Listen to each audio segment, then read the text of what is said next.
బాలశంకరుడిగా భూమి మీద జన్మించి నీటిలో స్నానము చేస్తున్న సమయములో ఆయన యొక్క పాదకమలములను నీ నోట గ్రహిస్తావో ఆనాడు నువ్వు చేసినటువంటి మహాపాపము నుంచి వినిర్ముక్తుడవై తిరిగి నీ యొక్క స్వస్వరూపమును పొంది గంధర్వుడవుతా ఉన్నారు.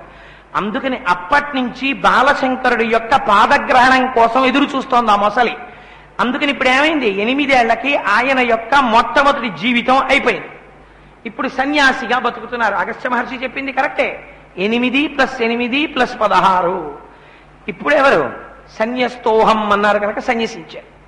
సన్యసించి అమ్మ నేను బయలుదేరుతానమ్మా అన్నారు. నేను బయలుదేరుతాను అంటే అమ్మగారు అన్నారు, నాయనా నువ్వు బయలుదేరుతానంటున్నావు చాలా సంతోషం, కానీ నువ్వు బయలుదేరి వెళ్ళిపోతే నేను ఎవరి కోసం బతకను? భర్త వెళ్ళిపోయారు, కొడుకు సన్యసించాడు, కొడుకు లోకాలు పట్టి వెళ్ళిపోయాడు, దేశాన్ని ఉద్ధరిస్తాడు, నేనేం చెయ్యాలి? నేను ఇక్కడ ఎవరి కోసం బ్రతకాలి? అందుకని నేను కూడా ప్రాణములు విడిచిపెట్టేస్తాను అన్నాడు. అమ్మ నువ్వు అలా అనకూడదు, తల్లి ప్రాణములు విడిచిపెట్టేస్తే ఆ దోషం నన్ను కట్టికడుపుతుంది. అందుకని నువ్వు ప్రాణములతో ఉండాలి. నేను జ్ఞాతులకు నిన్ను అప్పచెప్తాను. జ్ఞాతులంటే ఆ వంశంలో పుట్టినటువంటి వారు, దాయాదులు. వారికి నిన్ను అప్పచెప్తాను. వారు నిన్ను నేను ఎలా చూస్తానో అంత జాగ్రత్తగా చూస్తారు. నీ శరీరమునకు ఎప్పుడైనా వ్యాధి వచ్చి నువ్వు మంచమున పడిపోతే వారు శుశ్రూష చేస్తారు. నీకు మరణకాలం ఆసన్నమై నువ్వు శరీరమును విడిచిపెట్టి వెళ్ళిపోతుంటే వారు నీ శిరస్సుని వాళ్ళ ఒడిలో పెట్టుకుని నీకు మరణ బాధ తెలియకుండా చేస్తారు. శాస్త్రమంది మరణ బాధ అనేటటువంటిది సామాన్యమైనది కాదు.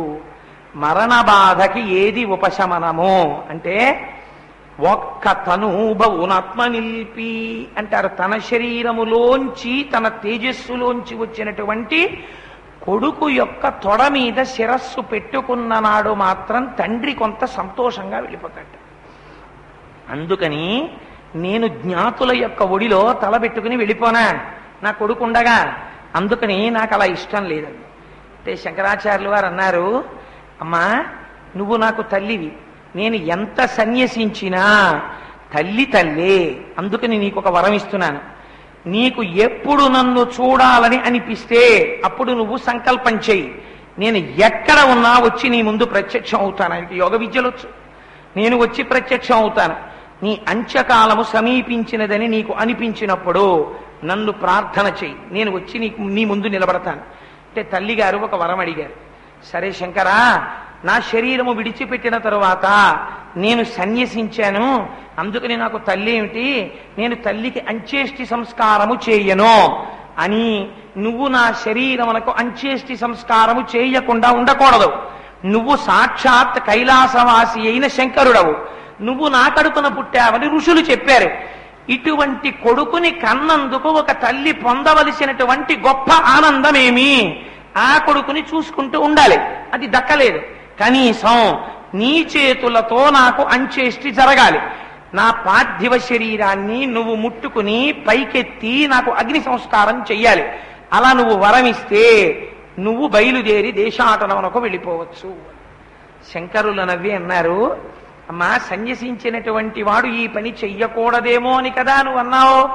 కానీ అమ్మ కన్నా గొప్ప వస్తువు ప్రపంచమునందు వేరొకటి లేదు. అందుకని నేను సన్యసించవచ్చుగాక, నీ కోరిక జరిపింపబడి తీరుతుంది.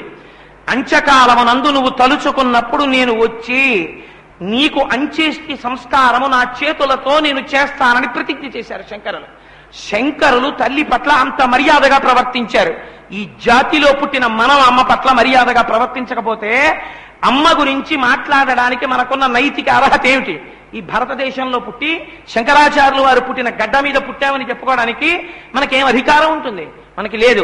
ఇప్పుడు నేను ఉపన్యాసానికి వస్తుంటే ఆ తల్లి డాక్టర్ జగదీశ్వర్ గారు కనబడి అన్నారు, నీకేదో మాతృదేవో భవ అని పుస్తకం ఇస్తానయ్యా, ఆ పుస్తకం చదువు, అమ్మ యొక్క గౌరవం తెలుస్తుంది, నువ్వు అమ్మ గురించి మాట్లాడినప్పుడు చాలా ఉద్రేకంగా మాట్లాడుతుంటావు కదా అన్నారు. సరే, అందుచేత అమ్మే శంకర భగవత్పాదులంతటి వారు అమ్మ పట్ల అంత గౌరవాన్ని ప్రదర్శించారు. అలాగే రమణ మహర్షి మహానుభావుడు, అంత మహాజ్ఞాని, అద్వైతానందమును అనుభవించినటువంటి వారు. అటువంటి రమణులు తల్లిగారు శరీరాన్ని విడిచిపెడుతుంటే ఉదయం నుంచి సాయంకాలం వరకు అమ్మగారు అలగమ్మగారి యొక్క గుండెల మీద చెయ్యి వేసి ఆవిడ కొన్ని వేల జన్మలలో అనుభవించవలసినటువంటి పాపపుణ్యములను సూక్ష్మ శరీరము చేత అనుభవింపచేసి ఆవిడ ప్రాణోత్క్రమణమై మళ్లీ పుట్టవలసిన అవసరము లేని శాశ్వత శివ సాయుధ్య సిద్ధిని ఆవిడికి ఇప్పించి అమ్మగారు చనిపోయారన్నారు దగ్గరున్న వాళ్ళు. ఆయన అన్నారు అమ్మ చనిపోలేదు, అమ్మ మోక్షాన్ని పొందింది అన్నారు. అని శంకరాచార్యుల వారు అమ్మకి మోక్షం ఇచ్చారు. అళగమ్మ గారికి రమణ మహర్షి ఏకంగా గుడి కట్టారు. మాతృభూతేశ్వరాలయం కట్టారండి ఆయన రమణ మహర్షి. ఇప్పటికీ ఉంది అరుణాచలంలో. తల్లిని సన్యాసులు కూడా అంత గౌరవించారు ఈ జాతిలో. తల్లి తల్లే, అందుచేత ఇంత గౌరవించి సన్యసించి బయలుదేరారు. అయితే ఇక్కడ మనకు ఒక అనుమానం వస్తుంది. శంకరాచార్యుల వారు సన్యసించకపోతే ఏమి అయి ఉండేది? శంకరులు గృహస్థాశ్రమంలో ఉండి ఒకవేళ వేదములో ఉండేటటువంటి జ్ఞానకాండని ఆవిష్కరించాలి అని అనుకుంటే ఏదైనా ఆయనకి అడ్డొస్తుందా? మీరంత విశ్వప్రయత్నం చేయక్కర్లేదు. శరీరం కొంత నీరసపడ్డం చేత చెమట పడుతోంది. ఇన్ని ఫ్యాన్లు, ఓరి నాయనో ఇన్ని ఫ్యాన్లున్నా చెమట పడుతోందంటే అది ఫ్యాన్ల దోషం కాదు, మీ ప్రయత్నలోపం కాదు, నా శరీరమునకున్న క్లేశము వలన అలా అవుతోంది. దానికి ఒక విశ్రాంతి అవసరం. అందుచేత అది పట్టితే ఏం పర్వాలేదు. శంకరుల గురించి చెప్పడంలో నేను ఖేదపడి కొంత చెమట పడితే నా జన్మ ధన్యం అవుతున్నట్టు. అందుకని మీరేం బెంగపెట్టుకోకండి, అలా చెమట పట్టనివ్వండి. అందుచేత శంకర భగవత్పాదులు వాళ్ళ అమ్మగారికి అంత సేవ చేసి ఎందుకు సన్యాసమును స్వీకరించినట్టు అంటే దాని గురించి చంద్రశేఖర పరమాచార్య స్వామి వారు ఒక అద్భుతమైన మాట చెప్పారు. శంకరులు సన్యసించకపోతే శంకరులకు అన్నము పెట్టినటువంటి అదృష్టము బహుశః ఆర్యాంబకి, శివగురువుకి, ఆయన భార్యకి, ఆయన బిడ్డలకి, కోడలకి దక్కి ఉండేదేమో. శంకరులు సన్యసించబట్టి భవతి భిక్షాం దేహి అని వెళ్ళిన ప్రతి ఇంటి ముందు వారి చేతిలో కబళము వేసిన ప్రతి తల్లి ఆయనకి తల్లియే. ఆయన్ని చూసి శంకరా అని పిలిచి సంతోషించిన ప్రతి వ్యక్తి తండ్రియే. శంకరుల జీవితం గురించి చెప్పుకు సంతోషించిన ప్రతివాడు ఆయన శిష్యుడే. ఇప్పుడు ఏమైంది?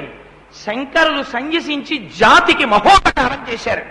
ఇది శంకరాచార్యుల వారు సన్యసించడం వెనక ఉన్నటువంటి పరమరహస్యం అని చెప్పారు చంద్రశేఖర పరమాచార్య స్వామి.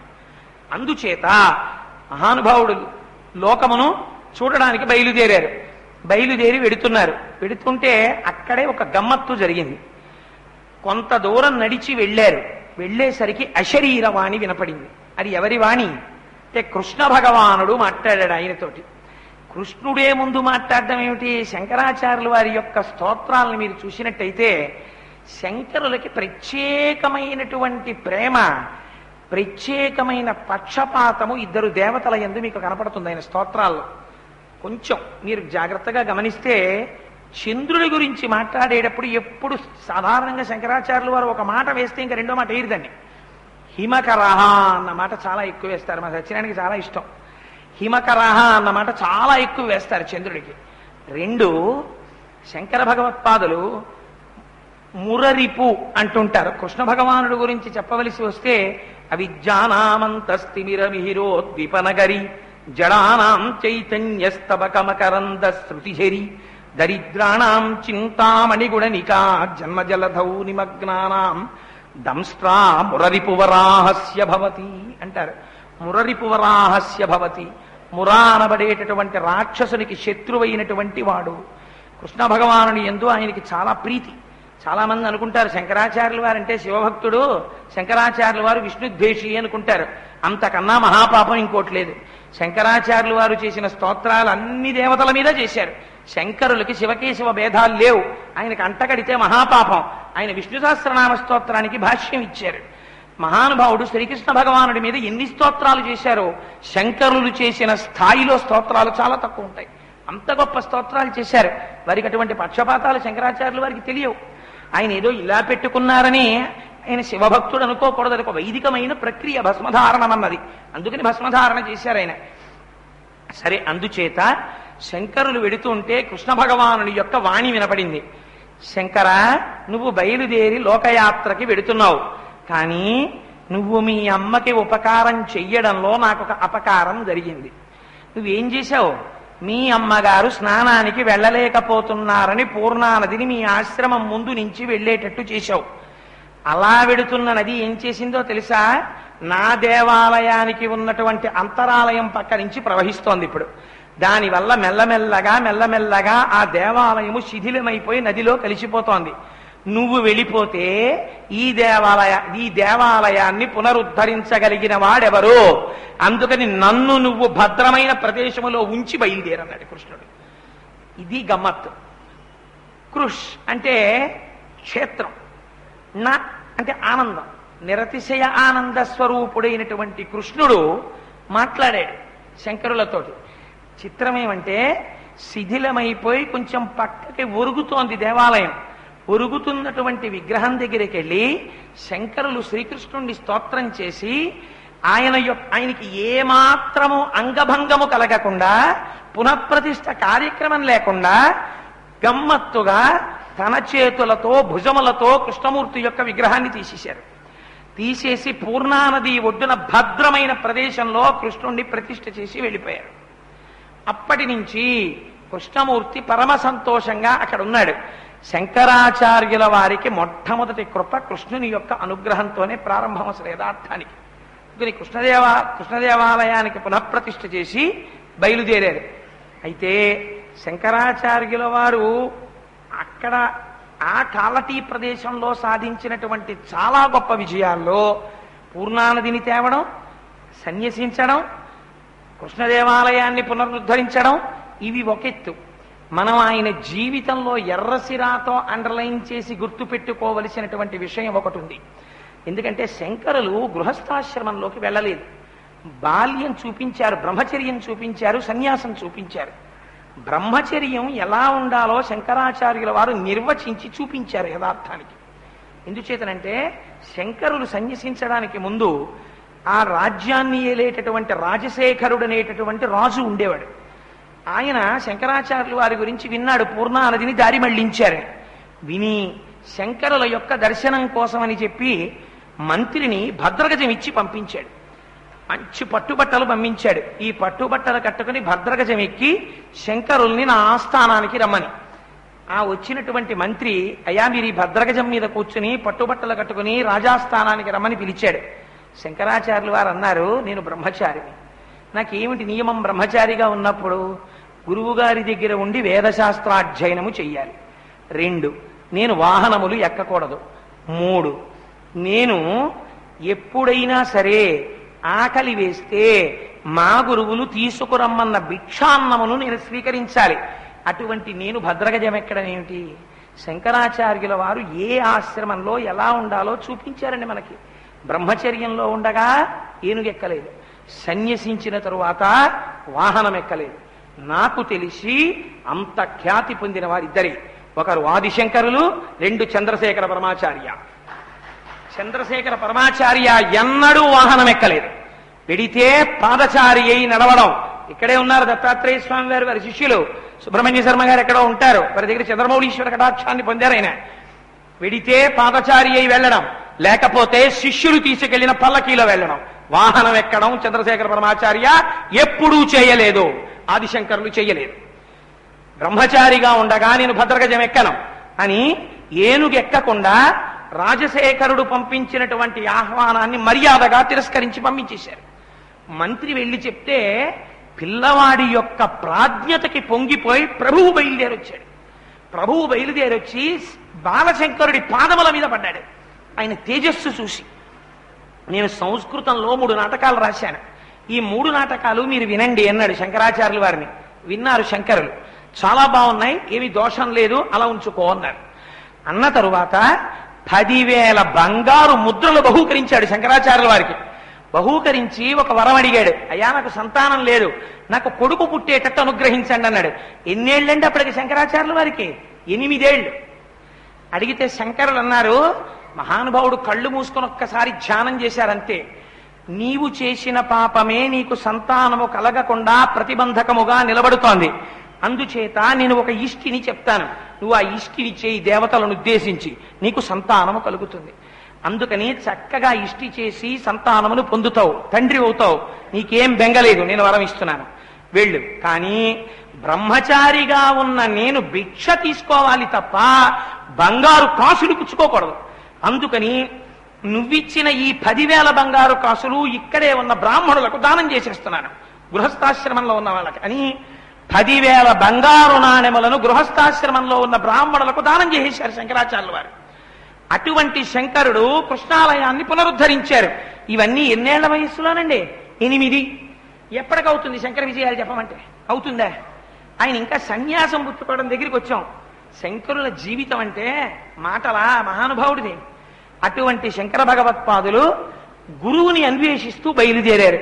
ఇంత ప్రాజ్ఞుడికి ఋషులు వచ్చి ఆయన దగ్గర జ్ఞానాభ్యాసం చేసినటువంటి వ్యక్తికి గురువు దేనికండి? ఇంకా ఆయనకి గురువు ఉండాలా? ఆయనే గురువులకు గురువు. అటువంటి వాడికి గురువా? మర్యాద చూపించారు. ఎటువంటి వాడికి గురుముఖత ఉపదేశం ఉండాలి. గురువుని గౌరవించని వాడికి ఉపదేశమును పొంది గురువుని మరిచిపోయిన వాడు భ్రష్టుడవుతాడు. ఏది చేసినా గురువుని తలుచుకుని నమస్కారం చెయ్యాలి. ఒకసారి ఉపదేశం పొందారనుకోండి, వారు బోధక గురువు అంటారు. సూచక గురువు, వాచక గురువు, బోధక గురువు, పరమ గురువు, నిషిద్ధ గురువు అని గురువులు 5 ఉంటారు. సూచక గురువు అంటే చిన్నతనంలో మనకి పాఠాలు నేర్పిన వాడిని సూచక గురువు అంటారు.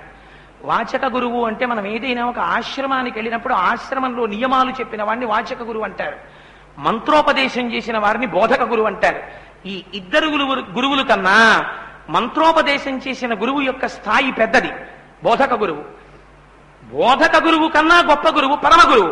ఒక చంద్రశేఖర పరమాచార్య స్వామి వంటి వారు వచ్చారనుకోండి, పరమ గురువులు అందరూ లేచి నిలబడవలసిందే. నిషిద్ధ గురువు ఉంటాడు, తంత్ర విద్యలు నేర్పుతారు, తాంత్రిక విద్యలు. అంటే అవి ఉపాసన చెయ్యకూడదు, వామాచారం లాంటి విద్యలవి. వాటి వల్ల అమ్మవారికి ఖేదం కలుగుతుంది. అయితే వాటిని కూడా ఉపదేశం చేస్తారు. అందుకని చేసిన వాడు ఆయన గురువే, శాస్త్రం పక్కన పెట్టలేదు. కానీ అది మంచి పద్ధతి కాదు. అందుకని నిషిద్ధ గురువు అంది. అందుకని 5 గురువులే. కాబట్టి లోకాచారము కోసం గురువు అన్నవాడు ఉండాలి. లేకపోతే తాను సముపార్జించినటువంటి జ్ఞానమునకు ఒక పరిపూర్ణత ఉండదు. అందుకని ఇంతటి శంకరులు కూడా గురువుని వెతుక్కుంటూ బయలుదేరారు. గురువుని ఎలా వెతుక్కుంటారండి అంటే శంకరుల జీవితమే మీరు తెలుసుకోవాలి. అలా బయలుదేరి వెడుతూ వెడుతూ ఎన్ని ఊళ్ళు దాటారో, ఎన్ని నగరాలు దాటారో, ఉన్న ఊళ్ళో ఉండేవారు కాదు. మహానుభావుడు ఆకలేస్తే అది కూడా ఒక వ్యాధి అనుకునేవారట. అందుకే కౌపీన పంచకం చెప్పారండి ఆయన. కౌపీనం పెట్టుకున్నటువంటి సన్యాసి కన్నా పరమోత్కృష్టమైన వ్యక్తి ఈ జాతిలో ఎవరున్నాడు అని పొగిడారు ఆయన. అందుకని ఎప్పుడైనా ఆకలేసిందా దానికి ఓ మంది వేసేవారు. మనం ఆకలేస్తే ఆకలి ఎప్పుడేస్తుందో అని వండుకుంటాం మనం. వాళ్ళు అలా వండుకోరు. ఆకలి వ్యాధి.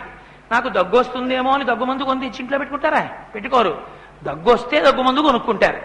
ఆకలేస్తే 4 ఇళ్ల ముందుకు వెళ్ళి చెయ్యి చాపి భవతి భిక్షాందేహి అంటారు. ఏ అమ్మ ఏనాడు ఏ చేతితో ఇంత కబళాన్ని పడేస్తుందో అన్ని పిడచలు కలుపుకుని తింటారు. అంతే, రుచికి లొంగరు.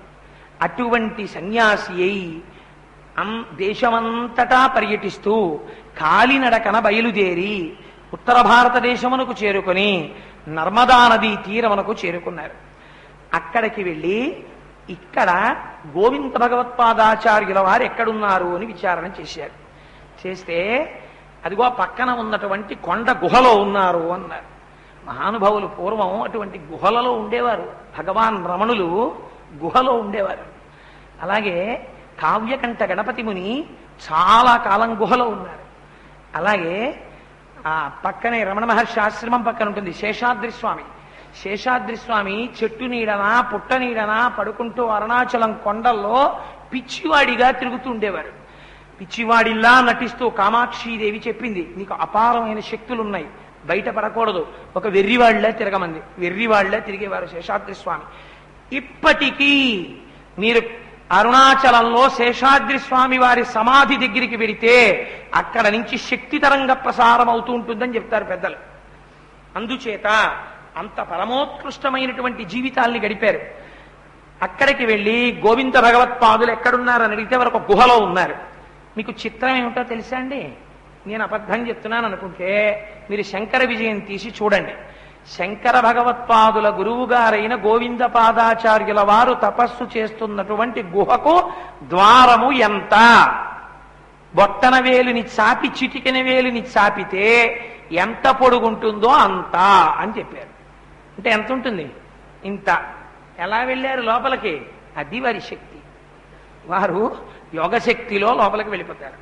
వెళ్ళిపోయి ఏ శబ్దము లేకుండా సమాధి స్థితిలోకి వెళ్ళి బ్రహ్మముతో రమిస్తూ ధ్యానమునందు మూడు ఒక్కటైపోయి త్రిపుటిని అధిగమించి తానే బ్రహ్మమై బ్రహ్మవిద్ బ్రహ్మైవ భవతి అని బ్రహ్మము నెరిగిన వాడు బ్రహ్మమై ఆ సమాధి స్థితిలో నిరంతరము ఈశ్వరానుసంధానము చేస్తూ ఆనంద స్వరూపుడిగా కూర్చుని ఉండేవారు.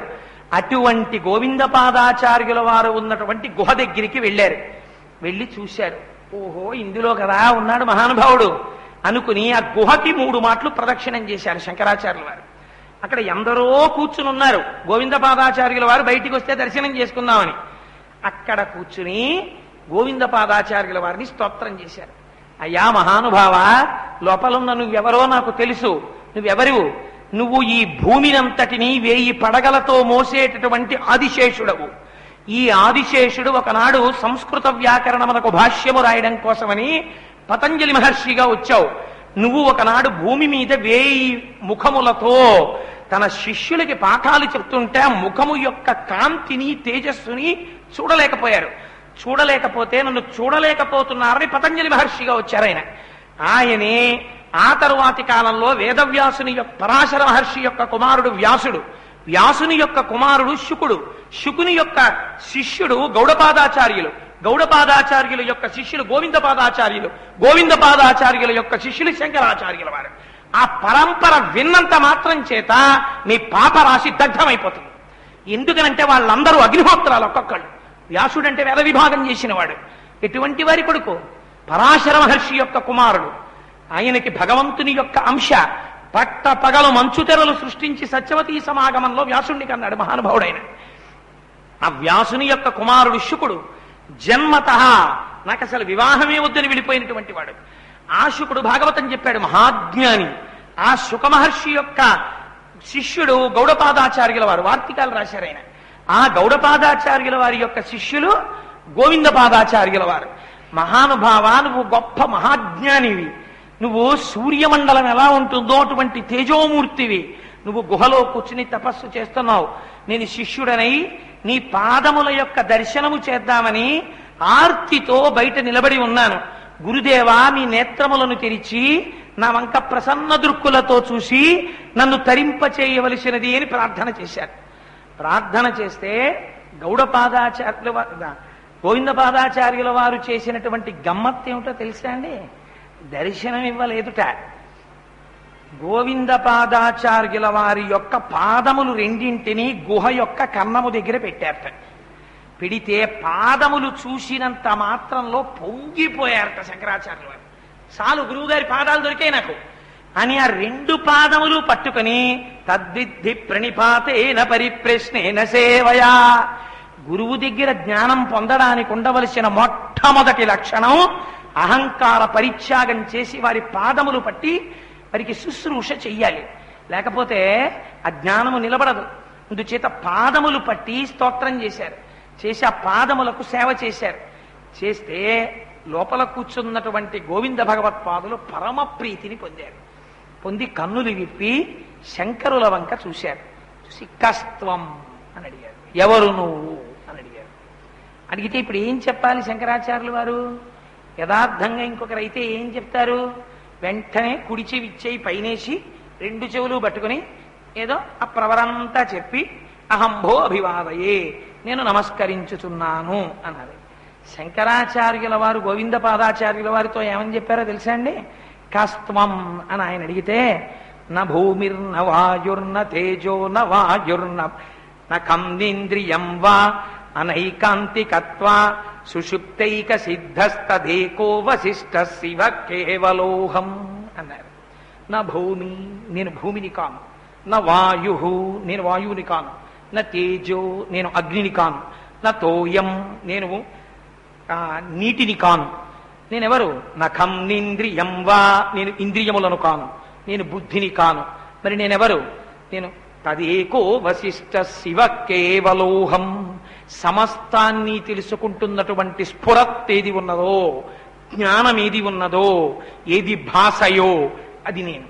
న వర్ణ న వర్ణాశ్రమాచార ధర్మ న మేధారణాజ్ఞాన యోగాదయోపి అనాత్మాశ్రయోహం మమాద్యా సమాహ సహానాత్తదేకో వశిష్ఠ శివ కేవలోహం. ఆ గురువు ఎంత పొంగిపోతారు లోపల. నా వర్ణ, నాకేం కులం లేదు, నా వర్ణాశ్రమాచార ధర్మ, నేను ఓ కులానికి చెందినవాడను కాను, అందుచేత నాకు ఇది నా యొక్క ధర్మమని చెప్పడానికి తగినటువంటిది ఉన్నవాడను కాను. నవర్ణాశ్రమాచార ధర్మ మేధారణాజ్ఞాన యోగాదయోపి. అన్ని సిద్ధాంతములను ఖండించేశారు. ఎవరు? నేను కేవలం తదేకో వశిష్ఠ శివ కేవలోహం. అన్నీ తెలుసుకుంటున్నటువంటి జ్ఞానం ఏది ఉన్నదో అది నేను. ఎంత గమ్మత్తైన మాట అండి అది. నిజంగా అది తెలుసుకుంటోంది. ఆ తెలుసుకుంటున్నదేదో అది మీరు తప్ప పైన ఉన్న జడమైన శరీరము మీరు కాదు. శరీరము మీరైతే ఈ శరీరము లోపల ఎక్కడో ఇక్కడ కలుక్కుని పట్టుకుంటే ఇక్కడ నిప్పెడుతోందండి డాక్టర్ గారు, ఈ లోపల ఊపిరి తీస్తున్నప్పుడు కలుక్కుమంటోందంటాడు. ఈ లోపల ఊపిరి తీస్తున్నప్పుడు కలుక్కుమంటోందన్న విషయం ఈ కంటితో చూడబడనిది ఏ కన్ను చూసి తెలుసుకున్నదేదో అది నువ్వు. తెలియబడుతున్నది ప్రపంచము. తెలుసుకుంటున్న దానికి అసలు శరీరము లేదు, కులము లేదు, మతము లేదు, జాతి లేదు, వర్ణము లేదు, ధర్మము లేదు. న శుక్లం న కృష్ణం న రక్తం న పీతం న పీనం న కుజ్జం న హ్రస్వం న దీర్ఘం తదేకో వశిష్ట అరూపస్తదారూప తదా జ్యోతిరాకార తత్వాస్తదేకో వశిష్ట శివ కేవలోహం. ఎవరు చెప్తారండి 8 ఏళ్ల వయస్సులో? నేను పొడుగువాడను కాను, నేను పొట్టివాడను కాను, నేను తెల్లనివాడను కాను, నేను నల్లనివాడను కాను, నేను లావువాణ్ణి కాను, నేను సన్ననివాడను కాను, నాకు ఆకారము లేదు, నేను జ్యోతిస్వరూపుడను. సమస్తము దేని చేత ప్రకాశింపబడుతున్నదో అది నేను. ఎంత గమ్మత్తైన మాట చూడండి. ఈ కన్ను చూస్తుంది మైకుని. చూస్తే తెలుసుకుంటుందా? కన్ను తెలుసుకోలేదు, కన్ను చూస్తుందంతే. కన్ను చూస్తే కంటి నుంచి బయలుదేరేటటువంటి కిరణము మైకు మీద పడి పరావర్తనము చెంది వెనక్కొచ్చి కనుగుడ్డు మీద పడితే కంటి వెనక ఉన్న రెటీనా మీద ఈ మైకు యొక్క ప్రతిబింబము పడితే దాన్ని కనిపెడుతుంది మనస్సు, ఇది మైకు అని. ఆ మనస్సు కూడా ఆత్మచేత ప్రకాశవంతమవుతోంది. అందుకే ఆయన దక్షిణామూర్తి స్తోత్రం చెప్తూ ఒక మాట అంటారు. ఎవరు నేను అంటే, నేను సర్వకాలముల యందు కూడా ఒక ఘటములో ప్రకాశించేటటువంటి దీపం ఎలా ఉంటుందో అటువంటి స్వరూపము నేనంటారు అని. అదిగో ఆ స్వరూపమున్నదే న మాతా పితావా న వేదా న యజ్ఞాన తీర్థం బ్రువంతి సుషుప్తై నిరస్తాతి శూన్యాత్మకత్వాత్తదేకో వశిష్ఠ శివ కేవలోహం. నేను తల్లిని కాను, తండ్రిని కాను, కొడుకుని కాను, లేకపోతే నాకేం యజ్ఞము లేదు, యాగము లేదు, నేను వేదము కాను, నేనేమీ కాను. నేనెవరు? నేను అంతటా వ్యాపించిన వాడెవరో వాడు నేను. ఈ మాటలు విని గోవిందపాదాచార్యుల వారు తెల్లబోయారట. అమ్మ బాబోయ్, ఇంత జ్ఞానం సంపాదించిన వాడు వీడు నాకు శిష్యుడా? ఏ శిష్యుడు ఏ గురువు ముందు ఇలా చెప్పాడండి 8 ఏళ్ల వయస్సులో? శంకర భగవత్పాదులు ఒక్కరే చెప్పారు. దశశ్లోకి అంటారు దీన్ని. పొంగిపోయారట గోవిందపాదాచార్యుల వారు లోపల నుంచి. అంటే నీకు బ్రహ్మోపదేశం చేస్తున్నానన్నారు. బ్రహ్మోపదేశం అంటే ఏంటి? గాయత్రీ మంత్రం చెప్తే బ్రహ్మోపదేశమే. ఎప్పుడు? ఉపనయన సమయంలో. సన్యాసిగా ఆయనకి చేసినటువంటి బ్రహ్మోపదేశం వేదంలో ఉండేటటువంటి జ్ఞానకాండకి సంబంధించి 4 వేదములకు ఉన్నటువంటి 4 ఉపనిషత్తుల్లోంచి, ఐతరేయ ఉపనిషత్తు, బృహదారణ్యకోపనిషత్తు, ఛాంద్యోగ్యోపనిషత్తు, ఆ తర్వాత మాండూక్యోపనిషత్తు, 4 ఉపనిషత్తుల్లో ఉండేటటువంటి 4 విశేషమైనటువంటి అర్థమును ప్రతిపాదన చేసేటటువంటి వాటిని మహావాక్యాలంటారు. తత్వమసి, అయమాత్మ బ్రహ్మ, ఇట్లాంటి 4 మహావాక్యములను బ్రహ్మోపదేశం చేశారు. ఆ బ్రహ్మోపదేశం చేస్తే ఏమవుతుంది? గురుముఖతః వింటే అంతటా వ్యాపించినటువంటి పదార్థమేదో అది దర్శనమవుతుంది. ఈ కంటితో చూసేటటువంటి వస్తువుకి అధిష్టానమేదో, దేని యందు ఇది నిలబడినదో, ఏది సత్యమో తెలుస్తుంది. ఇది తెలియగానే బ్రహ్మోపదేశం చేసి కాషాయ వస్త్రాల్ని బహూకరించారు. ఆనాడు శంకరులు కాషాయ వస్త్రం కట్టుకున్నారు. కట్టుకుంటే శంకర విజయంలో అంటారు, కైలాస పర్వతం మీద ఎర్రటి మబ్బు పడితే ఎలా ఉంటుందో అలా ఉన్నారట మెరిసిపోతూ శంకరాచార్యుల వారు. 13వ తారీఖున కాషాయం పట్టుబట్ట కట్టుకుని తెల్లటి శంకరులు కూర్చుని చేతిలో సత్యదండం పట్టుకుంటే ఆ రోజు చూదురు గాని మీరు ఆ రోజున సన్యాస దీక్ష పుచ్చుకున్న శంకరులు ఎలా ఉంటారో. ఆ రోజున పల్లకీలో శంకరాచార్యుల వారు ఊరేగింపుకు బయలుదేరుతారు. ఆ రోజున తెల్లటి పంచ కట్టుకుని మీద చొక్కా వేసుకున్న ఓ ఉత్తరీయం వేసుకున్న ప్రతి మగవాడు కూడా ఆ రోజున పల్లకీ పట్టుకోవడానికి అనుమతింపబడతాడు. శంకరుల్ని భుజం మీద మోసేటటువంటి అదృష్టం ఆ రోజు అందరికీ ఇవ్వాలి శంకర జయంతి నాడు అని అద్భుతమైన టేకుతో పల్లకీ చేయించి శంకరాచార్యుల వారి యొక్క పంచలోహ ఉత్సవ మూర్తులను 30,000 రూపాయలు దగ్గరగా ఖర్చు చేసి సిద్ధం చేయించారు రెడ్డి గారు. ఇదంతా కాకినాడ పట్టణంలో ఊరేగింపు జరగాలి. కోటేశ్వరరావు అందరూ మొయ్యాలి. ఆడ మగ జగద్గురువుల యొక్క రుణం తీర్చుకోవడానికి జయ జయ శంకర హర హర శంకర అంటూ బయలుదేరి ఆ రోజు ఉదయం 6:30 ప్రతిష్ఠ అయిపోతే అందరం దేవాలయంలోంచి బయలుదేరి పల్లకీ తీసుకుని రాజవీధుల్లో తిరిగి ఆ ఉత్సవంలో మేళతాళాలతో వేదం చదువుతూ పండితులు నడుస్తుండగా, దత్తాత్రేయ గురుస్వామి వంటి గురుస్వాములు నడుస్తుండగా శంకర భగవత్పాదుల్ని తీసుకుని రాజవీధులలో తిరిగి మళ్లీ లోపలికొచ్చి శంకరులకి రుద్రంతో అభిషేకం చేసి మధ్యాహ్న కాలమునందు షడ్రశోపేతమైన విందారగించి మనం బయలుదేరతాం. బహుశా ఆ రోజు సాయంకాలం ప్రవచనం కూడా ఉంటుందేమో. అందుచేత ఇంత గొప్ప కార్యక్రమాన్ని ఏర్పాటు చేశారు. అందరికీ ఆ పుణ్యం దక్కాలి. సంవత్సరం వైశాఖ శుక్ల పంచమి నాడు ఇంత గొప్ప ఉత్సవం జరగాలి. ఏదో గుడికెట్టి విడిచిపెట్టడం కాదు, దానికి అంత గొప్పగాను జరగవలసినదే అని రెడ్డి గారి సంకల్పం. దానికి ఈశ్వరుడు కటాక్షించాడు, జరుగుతోంది. సరే, అందుచేత వారికి కాషాయ వస్త్రాలు ఇచ్చి జ్ఞానదండమునిచ్చారు. అదే సత్యదండం అంటారు. ఆ జ్ఞానదండమును ధరించారు. దండక మండలములను పట్టుకున్నారు మహానుభావుడు.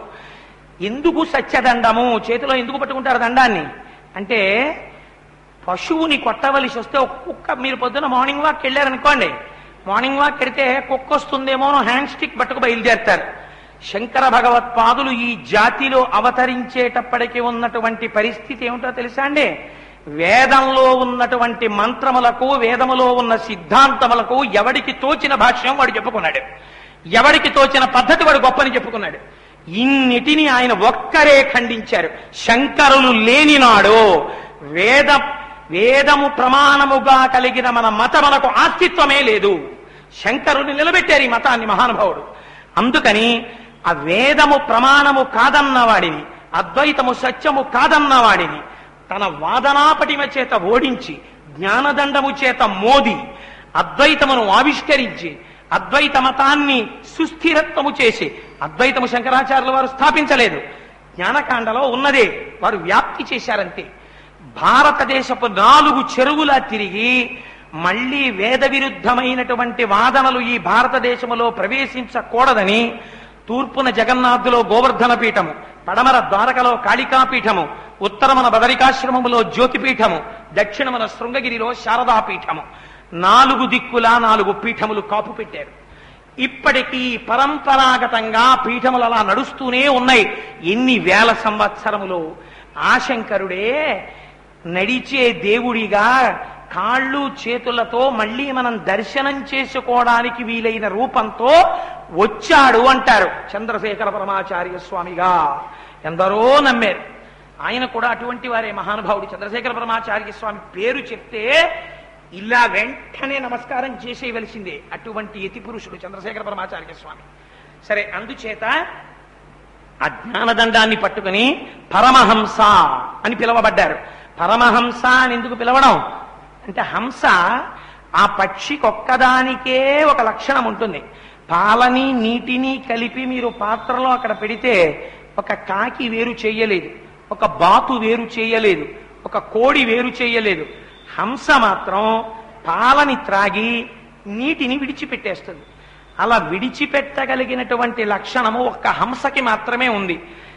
జగత్తు నుంచి బ్రహ్మమును విడదీసి, బ్రహ్మమును దర్శనము చేసి, అశాశ్వతమైన జగత్తుని వైరాగ్య భావముతో తొలగితోయగలిగినటువంటి వాడు పరమహంస. శంకర భగవత్పాదులు పరమహంస పరివ్రాజకాచార్య. అందుకని బ్రహ్మజ్ఞానముతో బ్రహ్మమును గుర్తిరిగి భాష్యములిచ్చి లోకమును ఉద్ధరించారు కనుక వారిని పరమహంస అని పిలుస్తారు. పరమహంస పరివ్రాజకాచార్య జగద్గురు శ్రీ శ్రీ శ్రీ శంకరాచార్య అన్న పేరు ఆదిశంకరాచార్యుల వారిది మొట్టమొదట. అందుకని అంత మహాపురుషుడు శంకరుడంటే. అందుచేత వారు పరమహంసయ్యి జ్ఞానదండమును చేతపట్టుకుని వేద ప్రమాణమును నిలబెట్టారు. ఇప్పుడు మీరు చెప్పండి, శంకరాచార్యుల వారు లేని నాడు అసలు ఈ వేదము, ఈ గుళ్ళు, ఈ గోపురాలు, ఈ అర్చనలు, ఈ పూజలు ఉండేవా? లేవు. శంకరులు ఉండబట్టి ఉన్నాయి. అటువంటి శంకరులకి ఇంత ఆలస్యంగానైనా గుడి రావడం మనం సంతోషించవలసిన విషయం. అది కాకినాడ నడిబొడ్డున త్రిపుర సుందరమ్మ వారి గుళ్ళో రావడం మరింత ఉదావహం. ఎందుకని సౌందర్యలహరినిచ్చింది శంకరాచార్యుల వారు. శంకరుల ప్రతిష్ఠ జరిగిన నోడున నేను ఒక యథార్థం చెప్తున్నాను. బాలా త్రిపుర సుందరి అమ్మవారు శంకరుడు పరవశించిపోతారు. ఎందుకని శంకరులు వచ్చిన నాడు ఈ దేవాలయమునకు పరిపూర్ణత ఏర్పడుతుంది. శంకరులంటే శంకరులే, మహానుభావుడు. ఆయన లేని నాడు సూర్యుడు లేని రోజు లాంటిదేది. ఆయన్ని అందుకే నమ శంకర భానవే అని పిలుస్తారు. సూర్యుడు శంకరుడు అంటే అంతటి మహానుభావుడు. అందుకని బయలుదేరి ఆయన దగ్గర, ఆ గోవింద పాదాచార్యుల వారి దగ్గర శిష్యరికం చేసి బ్రహ్మోపదేశాన్ని పొంది ఆయన దగ్గర విషయములను తెలుసుకున్న తర్వాత, శుశ్రూష చేసిన తరువాత వారికి ఏం తెలియాలి కనుక అన్నీ తెలుసున్నవారే. అప్పుడు ఒక మాట చెప్పారు, నాయనా చాలా కాలమైంది నువ్వు నా దగ్గరికి వచ్చి ఉన్నావు, నువ్వు ఎవరో నేనిప్పుడు గుర్తుపట్టాను అన్నారు గోవింద పాదాచార్యులు. ఎప్పుడన్నారో తెలుసా అండి ఈ మాట? నువ్వెవరో నేను గుర్తుపట్టాను అని.